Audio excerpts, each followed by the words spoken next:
Anyway, umuugong ngayon ang umano'y pag-amin ni Lotlot de Leon na hindi siya legal na ampon ng yumang superstar na si Nora Honor. Sa kabila yan ng pagbitbit niya sa apelyido ni Nora at Christopher de Leon. May mga aligasyon din na hindi umano alam ni Lotlot at Matet ang tungkol sa one-person corporation na namamahala sa state ni Ate Guy. Bukas naman ang himpilan ng Abante Radio para sa mga taong sangkot sa issue upang bigyan linaw ang mga kontrobersya. At eto na nga, inamin kay Tita Christy Sa na show. hindi raw siya legal na ampon ng ating yumaong superstar at national artist na si Nora Honor, si Lotlot. So, ibig sabihin ng friendship, walang nagpapatunay o pinirma na siya legally adopted ni Ate Guy. Actually, ako kung hindi ako nagkakamali, yung Hindi ka magkakamali Oh, at close ka kay Ate Guy. ganon, o Oo. kasi baka Hindi ka magkamali magkakamali. ako. Kasi yung nagkapangalan ka, Yeah.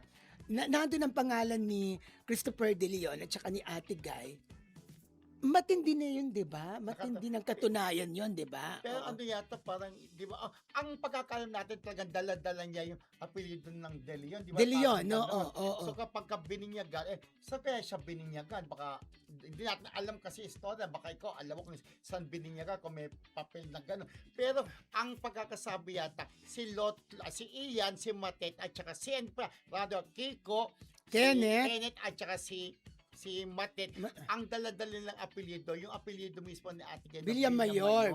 So para Oo. sila talagang legal adopted. Na baka yun na pinirman, merong nakalagay dun sa ano. Pero yung ano Di na, ba, kapag ka nakalagay ka sa birth certificate yung apelyido ni Ate Guy tsaka ni Christopher, yun ang mga magulang mo. oo, De Leon ang dala-dala niyang Pina- apelyido Di di ba? bakit nasabi daw niya kay Ate? So kaya nga sabi ko sa iyo, Ah. kung hindi ako nagkakamali, di ba? Ah. Pinangunahan ko na kanina. Pero ganun pa man, ganito kasi noong mga panahon na si Ate Guy, mga 80s yan, talaga nagdadala ng mga bata sa kanya. At saka syempre, yung pagdadala ng mga bata, inaaruganan niya at kinukuha niya at tinuturing na niyang mga anak yon. Na unang-unang si Lotot, para kasi may manika sila dati ni Teresa Cruz de Maria Leonora, Teresa, mahilig sa bata si Ate Oh, mahilig Guy, sa bata diba? si Ate Guy. The fact na kinupkup ka at inuruga at itinurong na ang anak, halimbawa man walang legal papers, oo. di ba? Para sa akin, matindi Siya na pa rin, yun. oo. Oo. Kaya lang yun nga, kaya imposible mo hindi binyagan si Balot, di ba? Pero syempre, kaya sabi ko, baka nagkakamali, nagkakamali po oo. ako. Alam ko naman na legal Adopted. ang pangalan na binigay sa kanila. Oo. So, ibig Kaya sabihin, kaya dala-dali kung- nila ang De Leon at saka Villamayor. So kung kasi ang sinasabi ng Tita Chris, ang Villamayor lang yung tatlo. Diba? So pero kung legally adopted talaga si Balot, may karapatan din siya sa mana. Pero sabi nga niya, hindi ako naghabol o kami magkakapatid naghabol sa mana ni Ian. Sinasabi nga ni Ian, siyang soul na Sol Ires. Air. Oo. Sol Air, di ba? Mm-mm. So, siyang ini-iri-iri. Oo. Parang ganun, di ba? Pero nga, meron pang balita na friendship, na di ano? ba?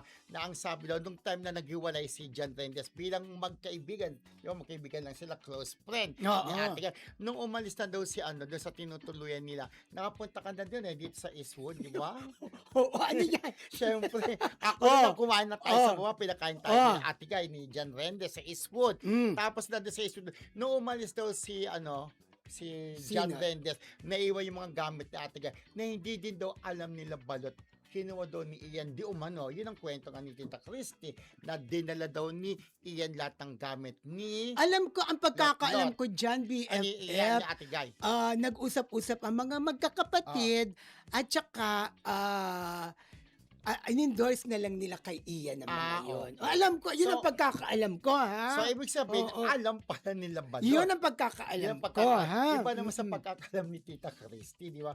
Pero ikaw, yun. So, yun nga, in-endorse. Sige, baka para, kung At saka, in-endorse man, nung time na yon okay ang magkakapatid, Ah, di okay, ba? oo. Okay sila. So, ibig sabihin, nag-uusap sila, lalo na dun sa mga, actually, hindi sa Eastwood, sa may Xavierville yun. Xavierville, Lahat ng mga naiwan na gamit ni Ate Guy doon, syempre napag-uusapan nila magkakapatid at wala pa silang mga issue noon. So, kung sinasabi mo na in-endorse kay Ian, yung mga gamit ni Ate Guy, so, hindi na nakihati, kumbaga, si Balot, ba, yung magkakapatid na. Kung Wala ano man namang yung kinuha. paghahatiin Hindi, doon. kung meron Mga- kasi kinuha doon yung gamit. Halos eh. trophy at Malay mga mo. damit lang ni Ate Gaynando. Malay mo ba, ano Oh. nila, ilalagay din sa benta-bentahan, ibebenta hindi. kay, kay Mm-mm. Boss Toyo. No.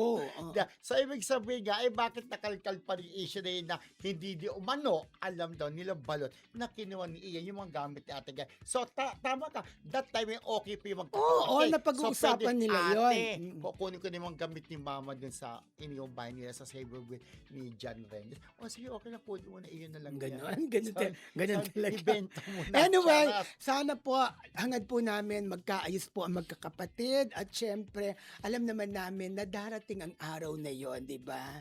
Ako naniniwala ko in God's perfect Yes, time, sabi oo. nga, magkakayos din sila. Kasi nung mga bata pa sila, nung time na wala din sa ating nasa Amerika, nakibalot ang pagkakaroon ko sila iyan, di ba? Sama-sama silang lumaki sabay-sabay. Pero maaayos din yan, di ba? Yes. Magkakausap yan. Siguro, meron lang din kailangang mamagitan. Baka si Christopher, yung daddy nila, mga anak. Pwede, mag-usap-usap na oo. kayo, di ba? Or pwedeng ibang